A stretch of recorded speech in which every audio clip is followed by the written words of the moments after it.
Sheryl Swoopes.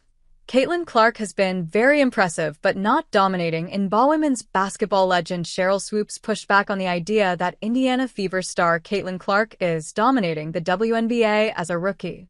To me, what Caitlin's been able to do in a short period of time has been very impressive, she said on Gill's Arena of Clark's improvement after the All-Star break.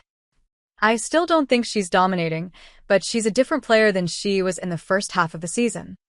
Swoopes added that she never questioned if Caitlin was a good player. Referencing past comments, she suggested neither Clark nor the Chicago Sky's Angel Reese would immediately put up the kind of numbers they did in college when they arrived in the WNBA. Fans of Clark and the Fever will perceive this as Swoopes taking another slight at the 2024 #1 overall pick thanks to the tedious saga linking the two. There's no question Clark turned a corner in her first year after the WNBA's mid-season break.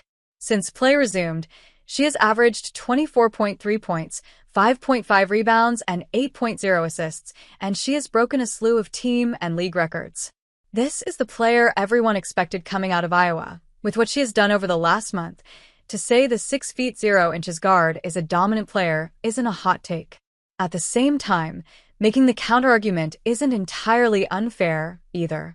Clark is still a work in progress on defense, so she two-way star like Aya Wilson, Alyssa Thomas, or Nafisa Collier.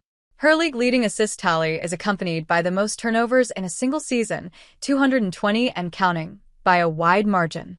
And she's shooting 41.7% from the floor and 34.1% from beyond the arc, neither of which is elite for a guard. More than anything, this entire conversation might be jumping the gun considering Clark hasn't yet been tested in the playoffs. If the Fever are bounced in the first round and their best player doesn't have a great showing, then it will inevitably shift how people analyze her game. Should her regular season stats carry over into the postseason, on the other hand, her status as a dominant talent will be much less debatable.